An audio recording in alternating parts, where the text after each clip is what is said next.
Good afternoon, students.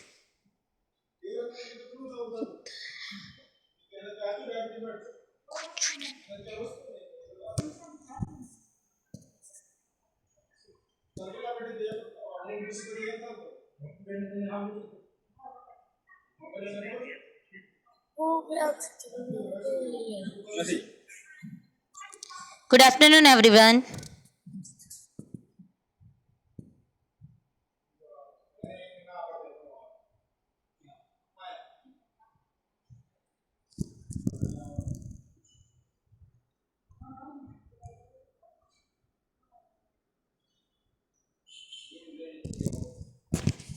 Please join as possible as soon. Till then, I'm sharing your textbook.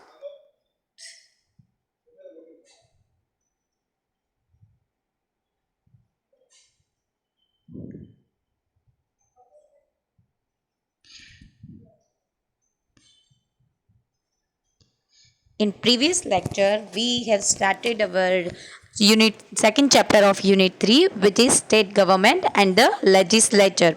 Okay, in which we have studied about our country has is a union of state which has three organs. First one is legislature, which makes laws. Second one is executive, which gives effect to the laws or which implement the laws. And the third one is judiciary, which interprets the law और जो भी इस law को break करता है उन्हें सजा देने वाला. फिर then we have studied about India has a United judiciary. पूरे इंडिया में एक जुडिशरी है, जबकि लेजिस्लेचर और एग्जीक्यूटिव बॉडीज जो है वो स्टेट वाइज डिफरेंट है. Then we move toward study state legislature. What is state legislature? State legislature यानी कि state consist one governor and its legislature and that sabha is called Vidhan Sabha. And then I told you about जो state legislature है यानी कि जो विधान सभा है उसके state में दो पार्ट होते हैं. First one is upper house which is Vidhan Parishad and the lower house is Vidhan Sabha. So when which state consists of two house, it is called bicameral, and which state has only one house, that is called unicameral. Then I have told you about the name of those states who has bicameral government. Okay, sorry for this. And bicameral states are Telangana, Bihar, Jammu and Kashmir, Maharashtra, Karnataka and Uttar Pradesh. यानी कि ये जो states है इन सब states में क्या है, दोनों विधानसभा एंड विधान परिषद दोनों हाउसेज है. देन वी सी विधानसभा का कंपोजिशन कैसे होता है. विधानसभा जो है लेजिस्लेटिव असेंबली, उसके मैक्सिमम 500 मेंबर्स के आसपास होते, उससे ज़्यादा नहीं होते. और फिर हमने उसके जो मेंबर्स होते हैं उसको बोलते हैं MLA, member of legislative assembly. वो स्टेट वाइज इलेक्ट किए जाते हैं directly through the people of state. जो स्टेट के पीपल होते हैं वो उन्हें डायरेक्टली इलेक्ट करते हैं. उसके लिए इलेक्शन की जाती है एवरी 5 years. और इस इलेक्शन में पूरे स्टेट को कंस्टिट्यूएंसीज में, छोटी छोटी कंस्टिट्यूएंसीज में डिवाइड किया जाता है. और इन एक पर constituency only one MLA elect होता है. हर एक पार्टी अपना अपना मेंबर उसमें रिप्रेजेंट करती है और फिर उसमें से हम इलेक्ट करते हैं. जिसको ज़्यादा मैक्सिमम वोट मिलते हैं वो एमएलए बनता है उस कंस्टिट्यूएंसी का. और ये जो कंस्टिट्यूएंसी होती है वो according to the population wise create की जाती है. दैट इज़ वाई जो सबसे ज़्यादा पॉपुलेटेड स्टेट है उत्तर प्रदेश, उसकी एमएलए की सीट ज़्यादा है, दैट इज़ 404. और सबसे कम पॉपुलेशन सिक्किम में है तो उसकी एमएलए की सीट कम है which is 32. And for Gujarat which is 180. मैंने आपको उसी दिन बताया था. फिर हमने देखा प्रिसाइडिंग ऑफिसर. प्रिसाइडिंग ऑफिसर यानी कि जो उस हाउस को हेड करता है, विधानसभा को हेड करता है स्पीकर, और उसके अंडर होते हैं डेप्यूटी स्पीकर। डेप्यूटी स्पीकर का काम, स्पीकर का जो काम होता है वही होता है, पर in the absence of speaker, जब स्पीकर एब्सेंट होता है तब ये सारे काम डेप्यूटी स्पीकर करता है। सो बेसिकली जो स्पीकर होता है उसका क्या काम क्या होता है, वो उस हाउस को हेड करता है। जो भी मीटिंग, जो भी सेशन होते हैं उसमें वो हेड पोजीशन पे होता है, वो उसे अरेंज करता है और साथ ही साथ उसमें मैनेज करता है उस मीटिंग को, और वोट लेता है, कोई भी ऑर्डर मेंटेन करता है। और जब भी वोट किए जाते हैं, मैंने आपको उसका एग्जाम्पल भी दिया था कि कोई पर्टिकुलर टॉपिक है तो उसके ऊपर वोटिंग चलती है, तो वो वोट कौन लेता है, स्पीकर। फिर जब भी स्पीकर एब्सेंट होता है तो ये सारे काम डेप्यूटी स्पीकर करते हैं। फिर हमने देखा टर्म, विधानसभा है उसका नॉर्मल जो टर्म है वो 5 ईयर होता है इन एवरी स्टेट, पूरे स्टेट में 5 ईयर होता है। और कभी कभार स्पेशल कंडीशन की वजह से ये या तो 5 साल से पहले भी ब्रोक की जाती है, या फिर कई बार उसे किसी कंडीशन की वजह से ऐसी कंडीशन आ जाती है तो तब उसे एक्सटेंड भी किया जाता है। ये सब में हमने लास्ट लेक्चर में देखा। तो अब इस लेक्चर में हम आगे बढ़ते हैं विधान परिषद, the upper house of state legislature. विधानसभा, विधान परिषद और स्टेट काउंसिल और लेजिस्लेटिव काउंसिल, जैसे विधानसभा को लेजिस्लेटिव असेंबली बोलते हैं वैसे विधान परिषद को लेजिस्लेटिव काउंसिल बोलते हैं। वो हर एक स्टेट में एग्जिस्ट नहीं करती, पर्टिकुलर स्टेट में ही होती है। मैंने आपको वो स्टेट के नाम अभी अभी उस वक्त भी बताए थे और अभी भी बता रही हूँ। Everyone is okay, my voice is audible to everyone? Just raise your hand so that I will know.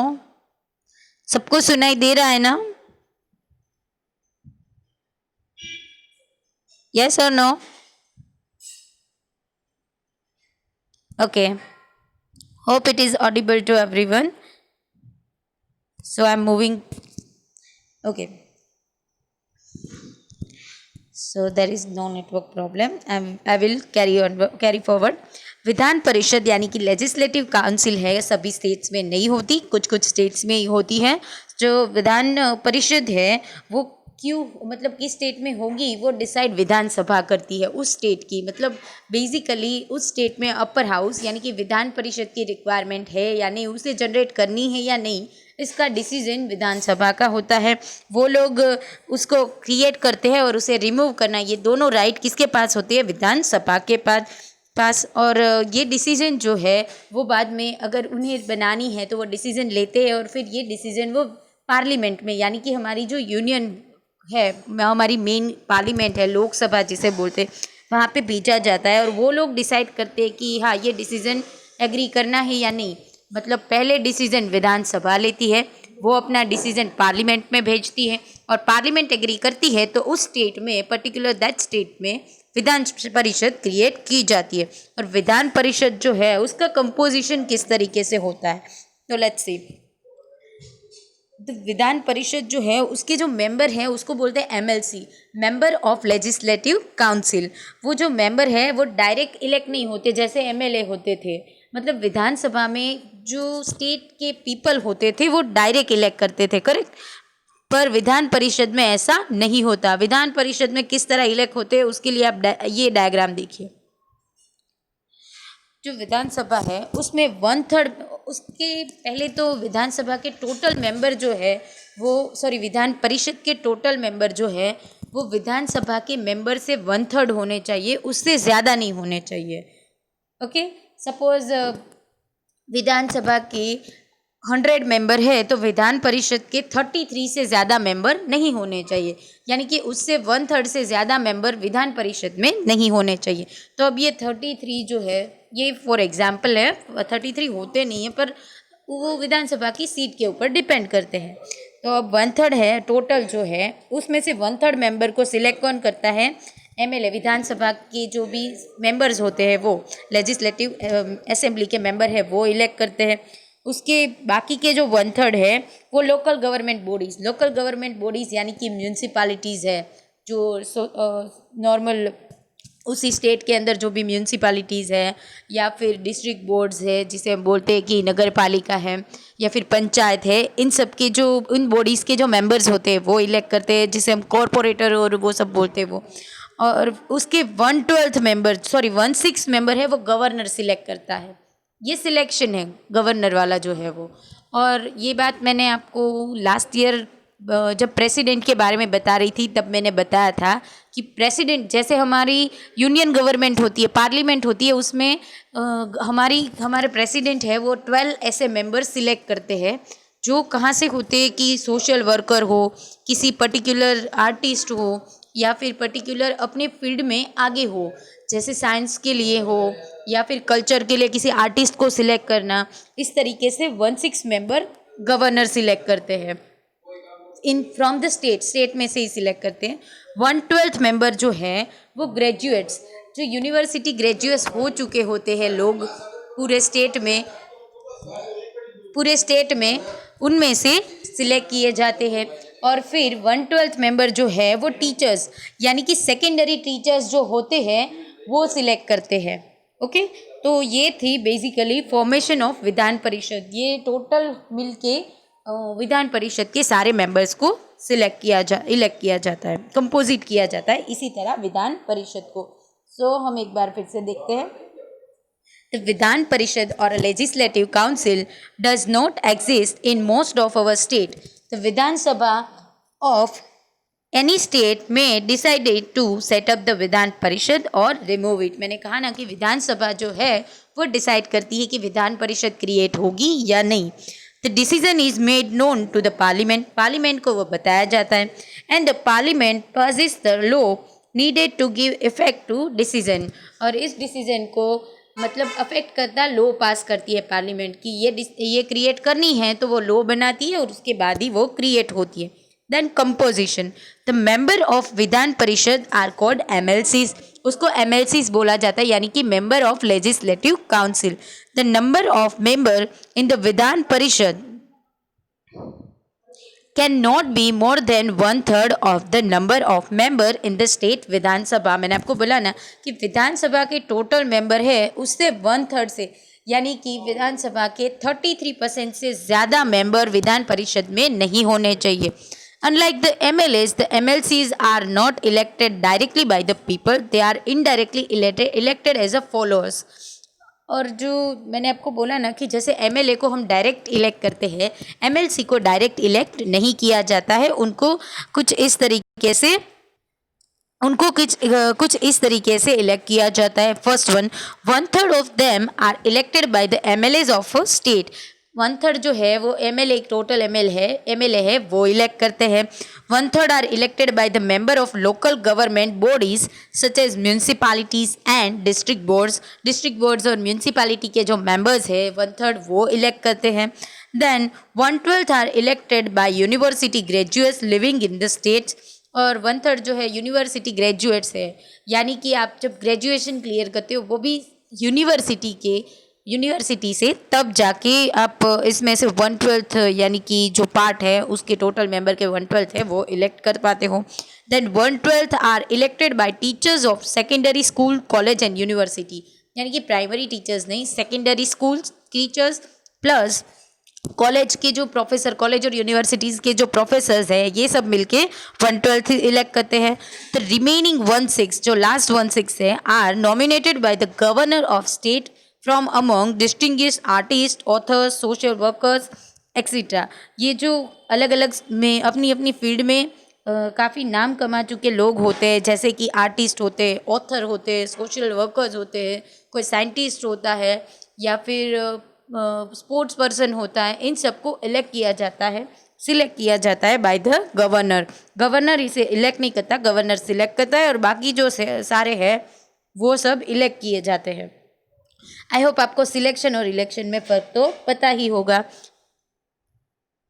Okay, so now let's move toward presiding officer.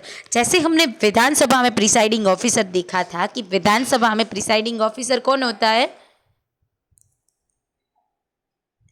विधानसभा में प्रिसाइडिंग ऑफिसर स्पीकर होता है और विधान परिषद में प्रिसाइडिंग ऑफिसर होते हैं chairman और उसको follow करते हैं डेप्यूटी चेयरमैन। जैसे विधानसभा में डेप्यूटी स्पीकर थे बिल्कुल वैसे ही इसमें डेप्यूटी चेयरमैन होते हैं। उनका भी काम यही होता है कि जो भी विधान परिषद में मीटिंग होती है उसमें मेंटेन करना ऑर्डर को, और साथ ही साथ वोटिंग कलेक्ट करना, ये सारे काम, और हेड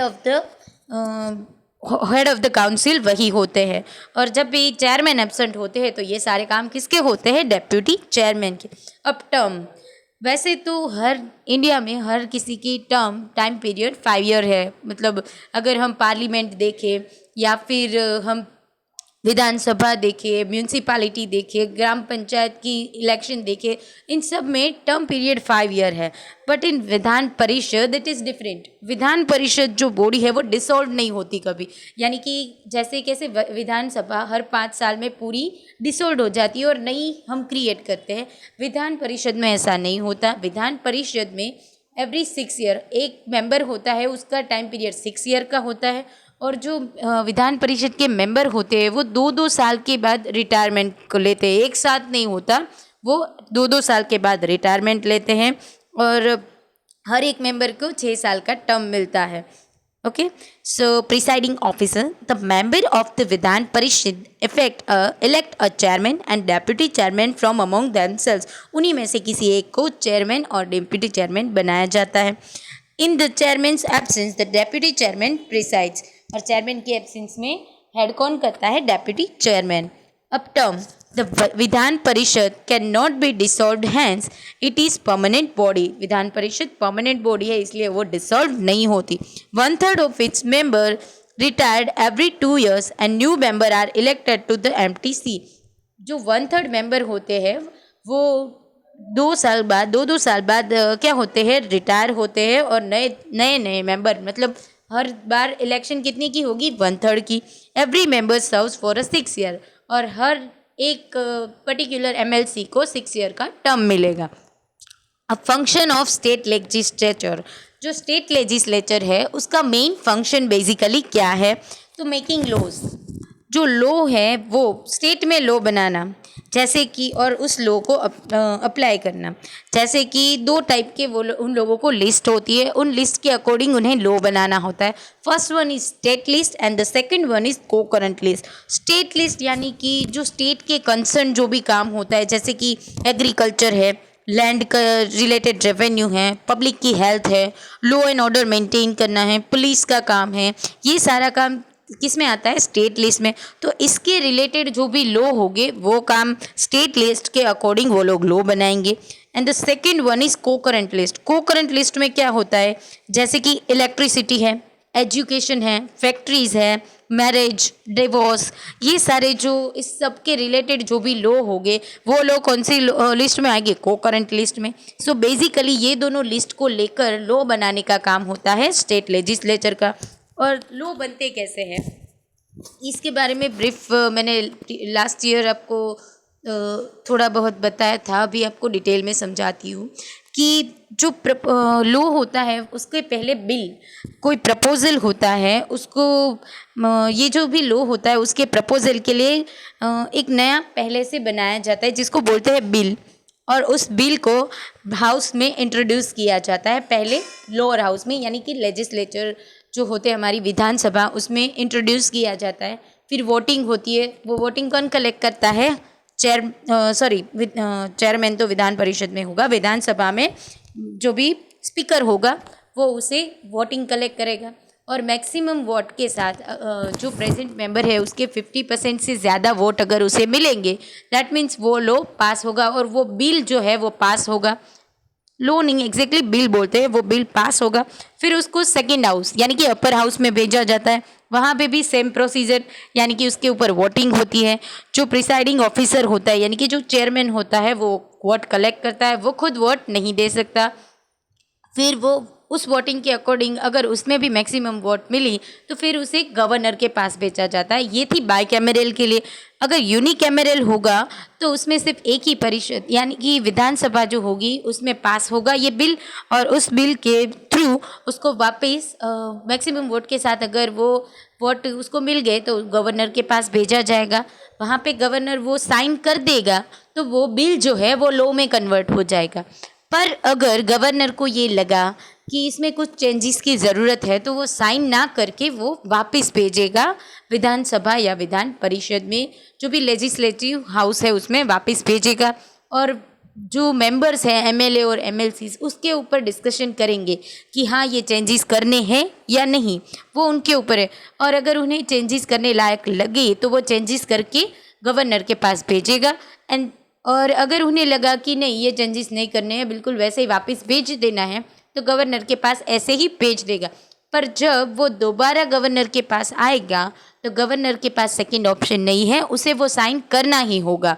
और अदरवाइज गवर्नर क्या करेगा कि उसको जो हमारे प्रेसिडेंट है उनके पास भेजेगा कि प्रेसिडेंट उसको थोड़े देखे कि इसमें चेंजेस की ज़रूरत है, यानी उस तरीके का होल्ड बैक कर सकता है, जिसको हम वीटो बोलते हैं। मैंने आपको पहले बताया कि गवर्नर जो है वो वापस भेजता है, ये सारे वीटो पावर है, पर गवर्नर उसे होल्ड बैक पे रखता है। कई बार होल्ड बैक यानी कि वो थोड़ी देर के लिए ऐसे ही रहने देता है कि उसे लगता है कि अभी इसके बारे में सोचना इतना इम्पोर्टेंट नहीं है, तो वो जो होल्ड बैक पे रखता है उसको बोलते हैं पॉकेट वीटो, यानी कि वो अपने पॉकेट पे रख देता है, that is called pocket veto. और फिर वो सजेस्टेड चेंजेस के साथ वापस भेज देता है। तो ये जब वापस भेजते हैं तो उसके 6 मंथ के अंडर, 6 मंथ से ज़्यादा नहीं ले सकते, 6 मंथ के अंडर ही वो बिल उन्हें पास करना, वो जो लेजिस्लेचर है उनको पास करके वापस भेजना पड़ता है। और जो चेंजेस करने चाहते हैं वो, अगर वो नहीं करना चाहते तो गवर्नर के पास वापस आता है और उन्हें साइन करनी पड़ती है और वो बन जाता है लॉ। सो बेसिकली ये प्रोसीजर होती है लॉ बनने की। Okay, A state legislature makes laws that apply only to the state concerned. State legislature जो भी लॉ बनाते हैं वो पर्टिकुलर स्टेट के लिए होता है। अगर गुजरात के एमएलएस जो है, गुजरात की असेंबली मिलके कोई भी लॉ बनाती है तो वो लॉ सिर्फ गुजरात के लिए ही लागू पड़ता है, वो आगे नहीं होता। बेसिकली अगर ऐसे लॉ का एग्जाम्पल दूँ तो वो है दारूबंदी। जो दारूबंदी है वो स्टेट गवर्नमेंट का लॉ है, हमारे गुजरात गवर्नमेंट का लॉ है, वो हम किसी और स्टेट में लागू नहीं कर सकते। हाँ, गुजरात की बाउंड्री के बाहर वो लॉ अलाउ नहीं है, वो सिर्फ यहीं पे अलाउ है। Okay, these are laws on subject that have to be dealt with according to the special needs of the state concerned. These subjects including agriculture, land revenue, public health, law and order, here you can see police, etc. are mentioned in a state called the in a list called a state list. मैंने आपको state list के बारे में अभी बताया कि उसमें कौन से पॉइंट कवर होते हैं। A state legislature can also make laws on the subject of another list called the co-current list. दूसरी लिस्ट मैंने co-current list बताई थी। However, it shares this power with the parliament.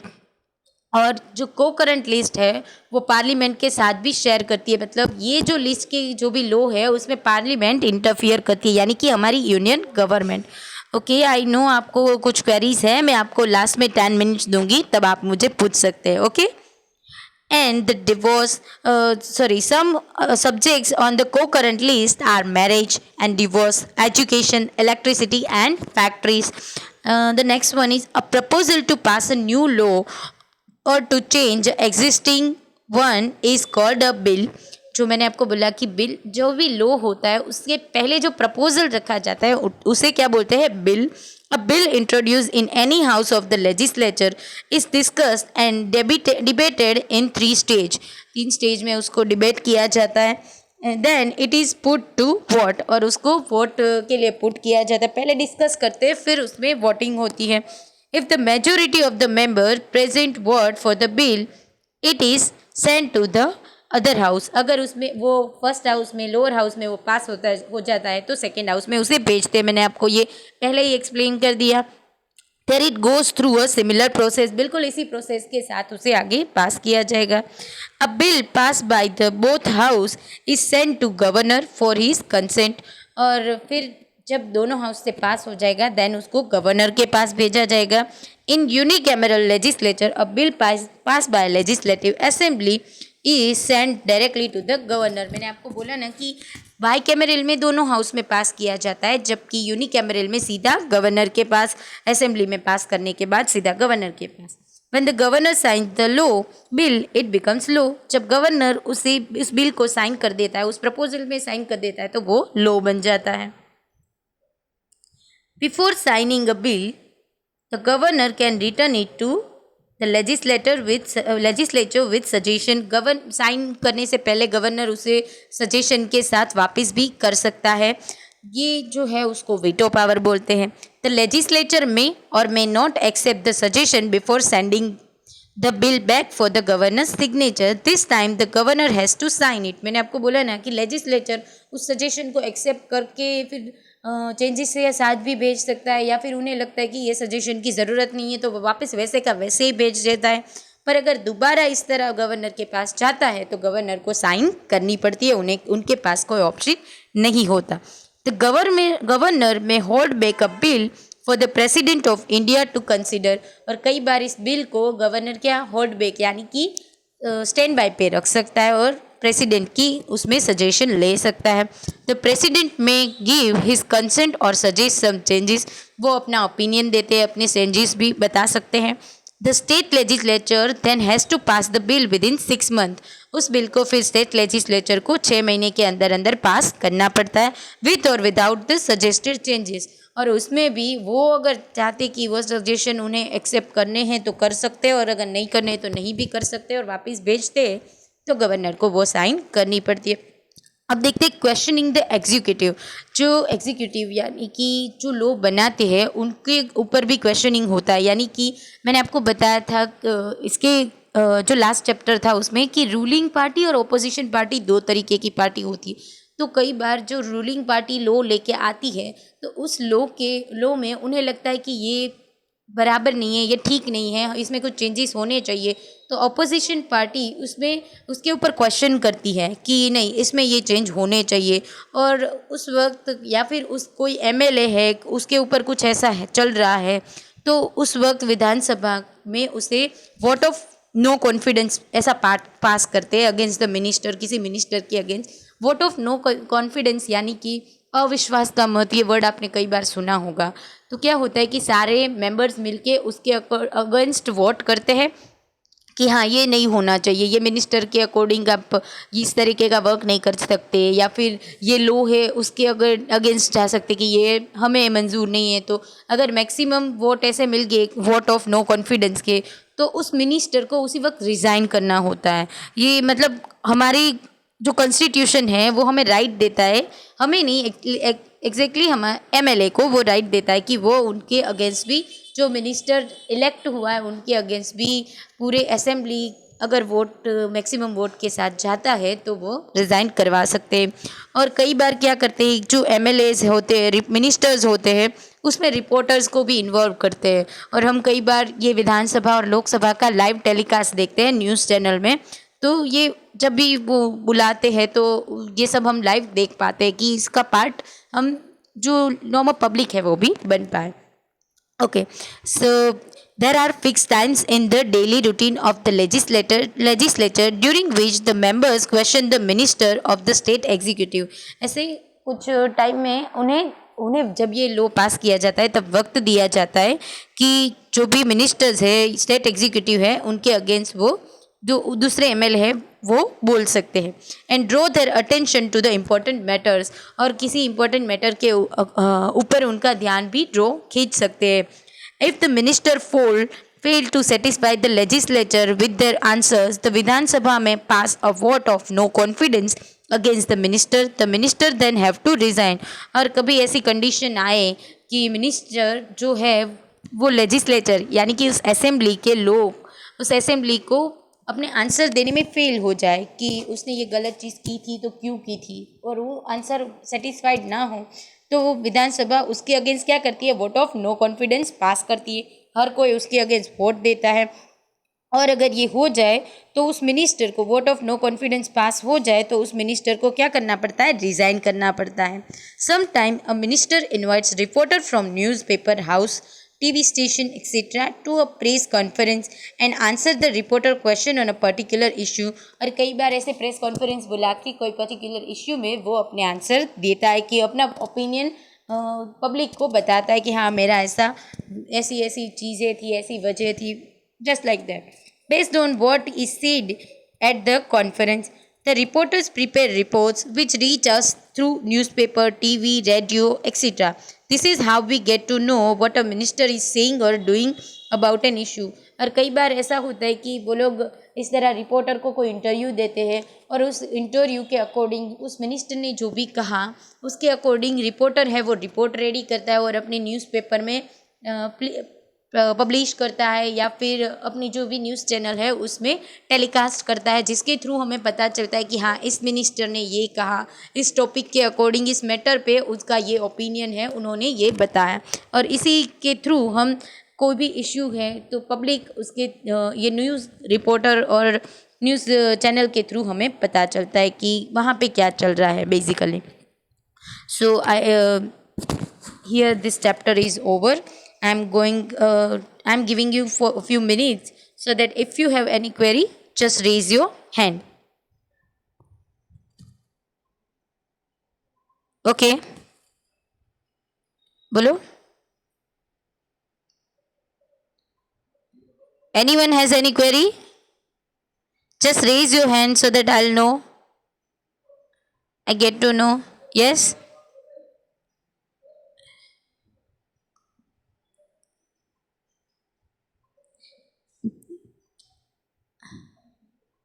Okay. Bolo. Yes. बोलो, query क्या है आपकी?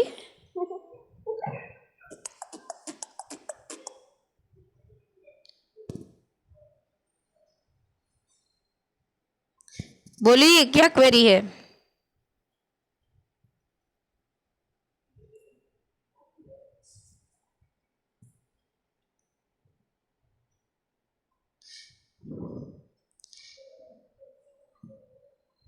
Okay, और किसी को क्वेरी नहीं है? ओके ठीक है। और किसी को क्वेरी नहीं है ना, सो मैं ये समझ रही हूँ ना कि आप सबको सब कुछ समझ में आ गया। यस बोलो, हैंड रेस कर रहे हो तो बोलो क्या क्वेरी है आपकी?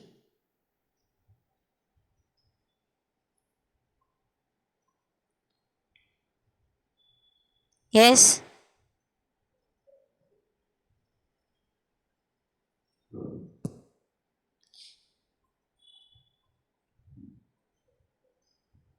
हाँ बोलो, क्वेरी क्या है आपकी?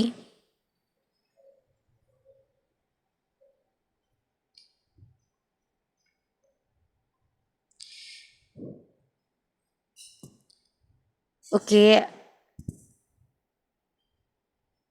तो आई गेस सबको कोई क्वेरी नहीं है। मैंने चैट सेक्शन भी ऑन रखा है अगर आपको कुछ पूछना हो तो।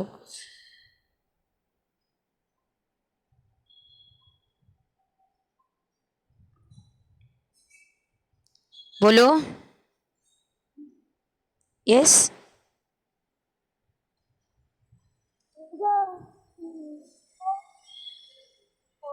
व्हाट?